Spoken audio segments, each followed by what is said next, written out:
You're listening to the Kitchen Confession Podcast with Chef Mary Mamalidi. At our brewery, I'm sitting here right now looking at it. We have all of our coffee on tap all the time. So guests who come in can have some. And the challenge is for me to not sit here and drink coffee all day. And early on for us, I definitely drank too much coffie. So I've wired all the time. Yeah, extremely efficient though. I've started to realize where my boundary lies, I guess. I'm Mary Mamalidi, and this is the Kitchen Confession Podcast. Today, we're talking to Mitchell Stern of Station Cold Brew Coffee. Thanks so much for coming on the show today, Mitchell. Why don't you introduce yourself to our listeners? Absolutely. Thank you for having me on the show. I'm excited to chat further. We've obviously had a couple of chats, but my name is Mitchell Stern, and I'm co-founder and VP of Marketing and Sales, among other things, for Station Cold Brew Coffee Company. So walk me through a little bit about Station Cold Brew and what you guys do. I can absolutely do that. So cold brew it's a trend. I would actually move it away from trend and more into mainstream now if you want to get specific about it, but it's essentially a steeping method. It's actually been around for centuries. So, Dutch traders used this process a long time ago, and they would take sort of like a concentrated version on their voyages. It's very big in Japanese culture, and they do it a little bit of a different way. They do it like a cold drip method, but essentially it does the same thing. And I would say in the past 8 to 10 years in North America, we've kind of adopted this as another coffee brewing method. Traditionally, coffee is brewed using, the methods that you're aware of, like, a filter coffee, a drip coffee, French press, espresso, and all of those methods use heat to extract from the coffee. And it happens in a quick time frame. What we do is very different. We actually removed all of the heat from our process completely. So we take really high quality coffee. It's roasted, it's ground, and the grinds sit in cold water for anywhere between 16 to 18 hours. And it sort of soaks. And what it does is it extracts different oils and tannins of the coffee and actually reduces the acidity and reduces the bitterness tremendously. And that's the whole reason we do it. And not to replace hot coffee by any means, because certainly as a business, we've never tried to do that. I think that would be a terrible idea. Even myself, I like to drink my hot coffee in the morning, especially when it's cold outside, but it's a different kind of beverage that still has the caffeine and the kick that you're looking for from a coffee beverage. But compared to traditional iced coffee is more often than not brewed hot and then chilled in some fashion. You could brew it hot and put it in the fridge in a pitcher, or an iced Americano, for example, is a shot of espresso over ice filled with cold water. And then what happens is the flavor profiles become very bitter. And if you're looking for bitter coffee, fine. But for most people, that's why most iced coffee beverages, if you go into, a coffee shop, I won't name names, but if you go into a couple of those big coffee shops, you'll see most of their iced coffee beverages have all sorts of syrups and sweeteners and flavors. And the reason oftentimes, more often than not, is to mask the bitterness that comes with the iced coffee. And that's where cold brew really, really wins. Well, and I get that because growing up, that's what we did. We had the espresso. We would brew that hot, stovetop, and then chill it. Yes, I say brewed cold, served cold. That being said, we do brew it into a concentrate, which we also bottle and package and sell. And what you can do with the concentrate is you can actually mix it with boiling water. So the concentrate is meant to be diluted in whatever way you want. You can mix it with cold water to make cold brew, like an iced coffee type thing. You can mix it with milk and you can make like a cold brew latte. You can use it in baking or cocktails, but you can also mix it with boiling water and it becomes sort of this Americano style hot beverage that I oftentimes use throughout the winter, but it still holds all of the incredible properties that cold brew has, and that's the low acidity, low bitterness. It's a really smooth, easy drinking cup of coffee, and that's why we love cold brew so much. So it doesn't increase the amount of caffeine that's within the coffee. That's within the brew. So there are a few different ways to cold brew, and each of them results in a different sort of caffeine level. Our process has, I would say, a fair amount of caffeine.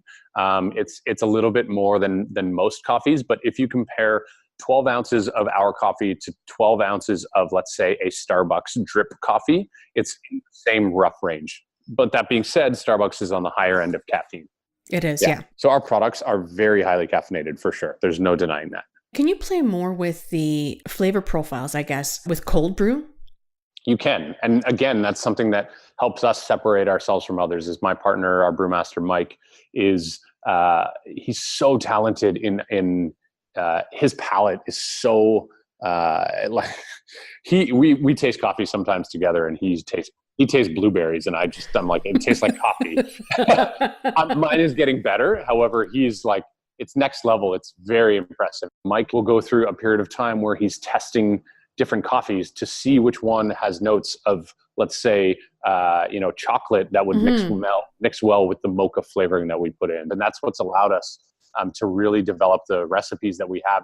Our goal with our flavored products was to create some combinations that are appealing to the mass consumer, because we do have our products in some major grocery stores and convenience stores. However, we didn't want to go down the path of doing sort of like, hazelnut, and there's a few that just didn't really fit with our ethos as a brand. Coconut is a really interesting one. Coconut coffee was a pairing that sort of came out a couple years ago. I personally love it, but what we found is it's very polarizing. People either love it and they buy it by the case. We have people who come to our brewery and buy it by the case. Or they say, absolutely not, I'm not interested in your coconut coffee. But that's why we have a few different flavors to appeal to everybody. That would be me. Absolutely not. I'm not interested in coconut coffee. Yeah. And we knew that when we launched it. And that's the best part about it, is that we're trying to create a few different products that really appeal to everybody. I'm a bit of a coffee purist for sure. That being said, we just launched our vanilla cold brew, and it's got me thinking a lot more about the flavored stuff. And I definitely drink more vanilla than I have of the other flavors. What other flavors are you guys working on or have launched? We currently have our original, which we call a New Orleans style. It's black unsweetened. We add roasted chicory root to it, which makes it New Orleans style. That sounds good. Yeah. And then we have the organic vanilla, mocha, and coconut. So that's our lineup right now. We are playing around with some other stuff. We're playing around with actually an iced tea. So it sounds like that's way out of our wheelhouse. However, the iced tea is actually made from something called cascara, which is the skin or the casing around the coffee when it grows. I've heard of this. Yeah. Starbucks has done some stuff with cascara, but what we're doing with it is very different. We've essentially taken the dried leaves or skin around the coffee bean and turned it into a sparkling iced tea. So that's something we're playing around with. We are discussing opportunities to make plant-based lattes. So using our concentrate to then mix with, an almond, a coconut, or an oat milk base and create some lattes. We've got a tremendous amount of stuff that we're working on. Some aforementioned and some that I won't mention. Right. But really, really exciting stuff happening. Oh, that sounds amazing. Yeah. People are looking for better for you beverages. And so when I think about it from a scalability perspective and selling our product in grocery stores, for example, or in convenience stores, there's this huge sort of shift happening, or that has been happening for a while, away from your traditional pop and energy drinks. So Cokes, Pepsis, Red Bulls, Monster, they're losing market share to a lot of smaller businesses who are in this health and wellness trend. So you think about cold brew coffee, kombucha, coconut water, cold pressed juice, sparkling water is a huge trend now. All of these things are products consumers are looking for, and our product fits perfectly in that, because more often than not, I talk to somebody and they say, oh, I need milk or sugar for my coffee. And I say, just try our cold brew and then let me know. And I would say 70% of those people will say, oh, you know what? I actually don't have to add anything to this. So then you're drinking something that we call clean caffeine, right? So you're drinking this coffee that it's natural, it's natural caffeine, and you don't have to add anything to it. So you can spend your calories elsewhere. Mm-hmm. And look, like the idea of cold brewing coffee, it's conceptually, it's very simple. You take coffee, you grind it up, you put it in cold water, you let it sit for a period of time. And so you can do it at home. You can make your own cold brew in a French press or in a mason jar. It doesn't really matter. You just need something to strain it, like a cheesecloth or something. However, what I will say is to do it well and to do it consistently is quite difficult. And that's why we exist as a business. We are a company that we are hyper focused on cold brew coffee. That's all we do.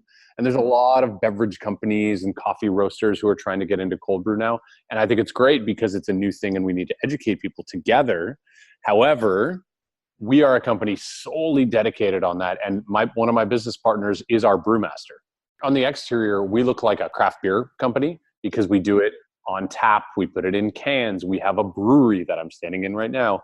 And I've always wanted our business and our brand to be focused as the craft beer of coffee. So that's how I explain our business in one sentence to people. We are the craft beer of coffee. And the reason that is because we embrace all of those incredible things that craft beer companies have. And that's sourcing high quality ingredients and attention to detail and craftsmanship, and then great branding and packaging, and appealing to a consumer base that's looking for quality products. I'm Mary Mamalidi, and you're listening to the Kitchen Confession Podcast. Today, we're talking to Mitchell Stern of Station Cold Brew Coffee. What I do want to know is a little more about Mitchell. Yeah, we can do that. So talk to me. Tell me about Mitchell. How did you get into this? How did you get into coffee and Station Cold Brew? After university, which I did in St. Catharines, I came to Toronto and through some friends got involved in sort of the experiential marketing world. My first job out of university was showing people how to play the Nintendo Wii when that launched, which was a pretty cool job. And I was not a business major, not a marketing major. Really didn't know what I was going to do, but I like to think I'm a pretty smart guy. So I'm like, okay, I'll figure this out. I also did some time sounds like I'm in jail. I spent some time on the creative team, strategy and ideation. So coming up with different ideas. And that was an interesting time for me because it really allowed me to understand sort of where my passion is. And that was on the creative side for sure. And then, one day I was working for that company, and one of my clients was based in the US. I'm sure you're familiar with them, Walmart. Mm-hmm. I think I've heard about them. I had a moment where I wasn't happy in my day to day. I was stressed out, and it was for a major corporation, mm-hmm. and I kind of had this feeling that I didn't want to do it anymore. And the people around me, my manager, my peers, knew that I was in that space, and so I kind of decided, and it was a very amicable split. It was wonderful. I still talk to lots of people at that agency. That it wasn't for me. So I said, okay, cool. I'm going to start consulting. I created my own brand as a consultancy, which was really an interesting process for me. It really helped me understand the idea of building a brand from nothing, which got me really excited. So I knew there was something there for me. Coincidentally, one of the first people I chatted with was Steve. He was in New York. He tried cold brew coffee. He came back to Toronto and decided he wanted to start a cold brew company. I went back to my desk, and as a consultant, I wrote him a proposal and he hired me. However, that quickly grew to seeing tremendous opportunity in doing this full time. And Steve and I sat down, and he said to me, I don't need you as a consultant. I need you as a business partner. So my consultancy lasted all of one client, really, but turned into this. Have you always been interested in the food and beverage industry? I would say, yeah. I think it's fair to say. Because it's something that's always been with you. You had it, but it was there, but never really tapped into it. Yep, I think that's fair to say. And now I've become like a huge beverage nerd. So I'm reading multiple, internet sources on the daily, reading about different product launches in the US. And I go to beverage trade shows, and most of my colleagues are working in beverage now. And I'm trying to understand, what the future looks like for beverage, and, for example, how cannabis might play in that. You know space. What? That was going to be a question. My next question: how does cannabis play a part in this? Because that's all everyone's talking about right now. For sure. And for good reason. I Yeah. mean, it's an industry that is going to change all other peripheral industries because it can be implemented into literally anything, and it affects banking and hospitality, and it really does affect every single other business out there. And so from a beverage perspective, I believe that there is a large opportunity in beverage for cannabis. Beverages are something that people consume every day. And I believe that in 3 to 5 years, you will see every product you see on the shelf now, you will be able to buy it with THC and or CBD. THC is the psychoactive ingredient, so that's what will make you feel high or euphoric. CBD is the non-psychoactive ingredient that is being sort of separated often now because it's become a painkiller. It's good for anxiety. It's good for depression. It's actually the ingredient or the thing in cannabis that is proven, and there's a lot of studies out there to help with those things. So it's become sort of a medicine. And I believe that the opportunity is in CBD, and I think that CBD will play well in the health and wellness beverage category. But does CBD still give you that high feeling? It shouldn't, no. Now, again, if we want to get a little more technical, you can derive CBD from marijuana, or you can derive CBD from hemp. If you derive it from marijuana, it will have traces of THC. So Right. depending on how much you consume, you may get a little bit of sort of that feeling, the psychoactive feeling. If you have hemp-derived CBD, you won't have that. And it depends. There's so many variables. It depends on the person, height, weight, gender. And I could see that in beverages more. Exactly. Is the hemp extracted CBD. Yep. And that's probably where regulations will take it for obvious reasons. There's a lot happening in the US already, and most of it is hemp derived. Really? Yeah. Oh yeah. If you go to specifically California or New York, because they're hotbeds for new product innovation, and even somewhere like Colorado and Boulder, you'll see a tremendous amount of CBD beverages, everything from coffee to sparkling water to cold pressed juice to teas. It's incredible. I did not realize it was that big already. It is.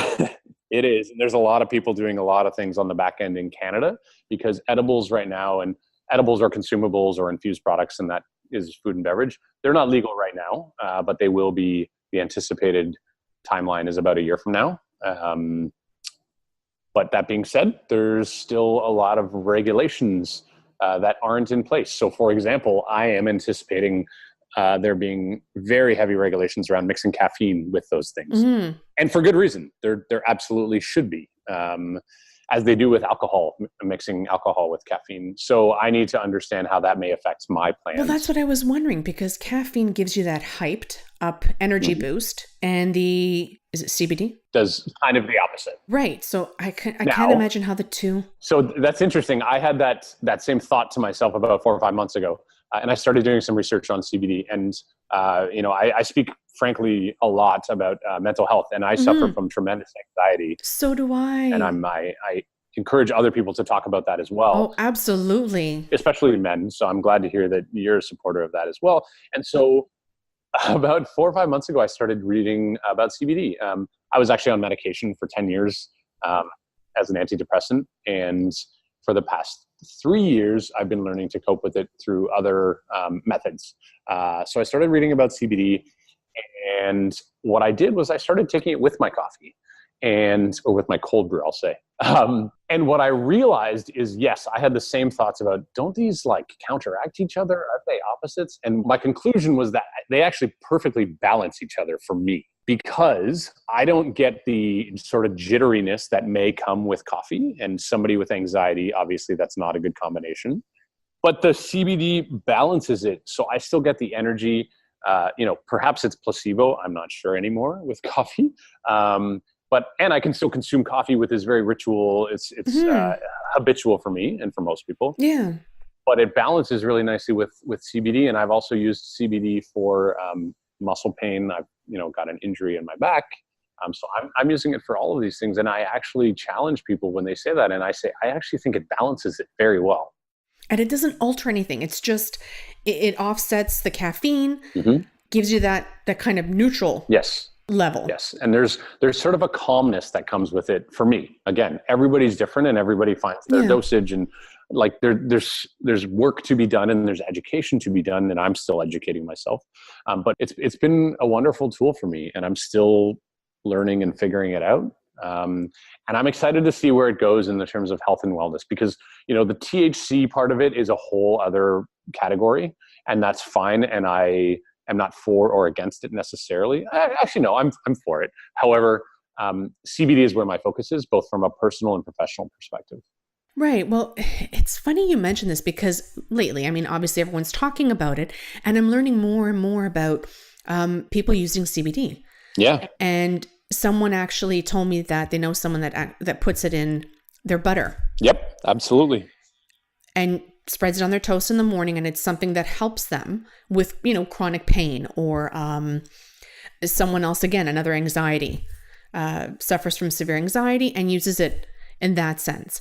And these are, I did not know any of this beforehand. I'm learning so much more than I probably would have had it not been legalized. Of course. And that's why it's great, because there are studies that show the validity of these plants as medicine. Like that's really, it's a fact. And then when you want to sit down and actually compare it or contrast it with alcohol, it's night and day in terms of the effect on society and, you know, deaths that are resulted in, and like, well, that's the thing. That's when I get worried now, because when you're combining the two, well, that's a whole other story. They're very different. Yeah, and I would not encourage that, for sure. No. But there are a lot of companies looking at non-alcoholic beverages like beer and wine with cannabis. You'll be able to go into a bar in the future and you'll be able to get a red wine that is alcoholic, or a red wine that is non-alcoholic with CBD and or THC. What? I firmly believe that. Or you'll be able to get a kombucha that has THC in it. And I firmly believe that is the future of like... Okay, that buzzes me out. Beverage. Kombucha with the... Right? Yeah. There's so much opportunity for innovation and development. And that's actually what gets me excited. That's the part of our business that really drives me, is understanding what's next. I'm actually really interested to see where this goes and how quickly this is actually going to hit our shelves. Yeah. I mean, like I said, we're about a year away, but it'll happen quickly, I bet. I wouldn't be surprised if they move up legalization of edibles. And the reason is because, you know, right now you can legally purchase flower, or like, you know, buds, cannabis. Yeah. And people are going to make their own butter or do their own things with it, which is kind of scary, because many of those people don't know how to properly do it or properly dose. So when you have regulations in place for somebody like me as a manufacturer to, you know, to make sure that in every bottle there is 10 milligrams, and that's sort of what Health Canada says, then that's better for consumers to regulate proper dosage. And so it seems kind of backwards to me. However, I totally understand that there need to be firm regulations around it to make sure that manufacturers are putting out products that are proper dosages and, you know, warnings and regulations. And there's so much that comes with it. And I know that can't just happen overnight. And I'm sure manufacturers will have to have them properly labeled. So the consumer would know what I'm actually drinking. Yeah, absolutely. Now, I usually ask all my guests, and I'm going to ask you to share a kitchen confession with me. A kitchen confession, like something that happens in my kitchen that I don't want anybody to know about. Until now, everybody's going to know about it. Pretty much. I'm just going to say the first thing that comes to mind. Okay. So it's something that's kind of awkward, so that makes sense. I used to, and still do sometimes, I do this thing where I just take a spoonful of like almond butter or peanut butter, and I put it in the freezer for a little while. What? And I let it freeze, and then it's kind of like a delicious ice cream style treat. I have never heard of that. I'm not surprised. That's just something I've kind of always done, and Does it freeze? It does kind of freeze, but not like really. It's got a nice texture to it that I clearly enjoy. So yeah, it's kind of like a healthy snack. No, wait, let's backtrack. You take a scoop and you put the spoon and the peanut butter, everything in the freezer. Oh yeah. That's the only way to do it, right? Yeah, not much more to it. Yeah, it's really interesting. I'm so trying that tonight. Please do. Let me know. Please report back. Okay, so this is happening tonight.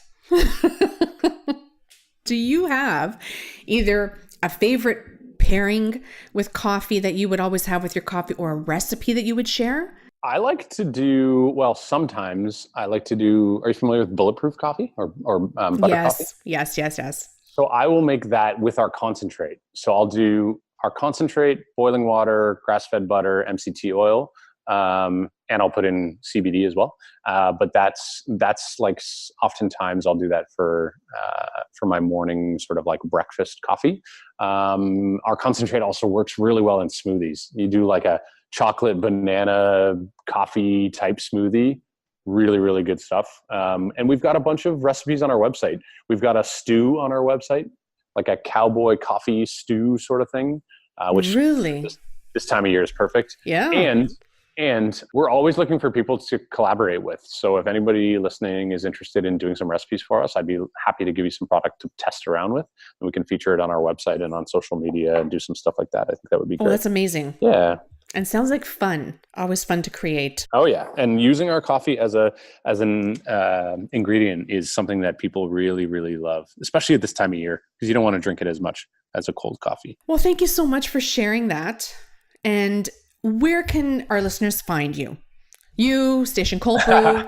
You can find me usually at our brewery, but Station Cold Brew is available in about 1,400 locations across the country, which is super exciting. You can find us in Metro and Sobeys and Loblaws and Farm Boy, and 7-Eleven is an easy one. Yeah, lots of major retailers. You can find us at stationcoldbrew.com. We've actually got a store finder, so you can punch in your postal code. You can see where to purchase it. Our canned and bottled beverages are not available online because they do need to be refrigerated. However, we do have like a brew it yourself cold brew kit available on our website, which you can check out. That's pretty cool. Yeah, very cool. And for anybody listening, we'll do a 25% off. So if you go on and you put in the code Kitchen Confessions, we will do a 25% off. Oh, that's very kind of you. That's nice. Yeah, and the cool thing is the brew it yourself kits that you can order. You can order them anywhere across Canada. And then it actually makes a concentrate, which then you can use for all sorts of things. As I mentioned before, you can mix it with hot water, cold water, milk, cocktails, really whatever you want. What if someone had questions for you? Are you on social media at all? Of course. Yeah. At Station Cold Brew on Instagram. That's the best place to reach us. At Mitchell Stern is my personal one. Happy to answer questions. We love getting questions because it's something so new and people ask all the time. And we're always looking for feedback, how we can be better. And so, yeah, please don't hesitate to reach out. Thank you so much. I had such a good time. I've learned so much. Good. I'm happy. It's been really, really wonderful talking to you. I love your podcast, so I'm happy to be a part of it. And hopefully people know what cold brew is and what CBD is and all the fun stuff now. And well, I know I do. That's most important. I'm sure if I caught on, a lot of people will. It's that time. We've reached the end of another show. Be sure to visit kitchenconfession.com for more recipes and foodie finds. I'd like to thank producer and editor Matt Agnew, and I'm Mary Mamaliti. See you at the next episode.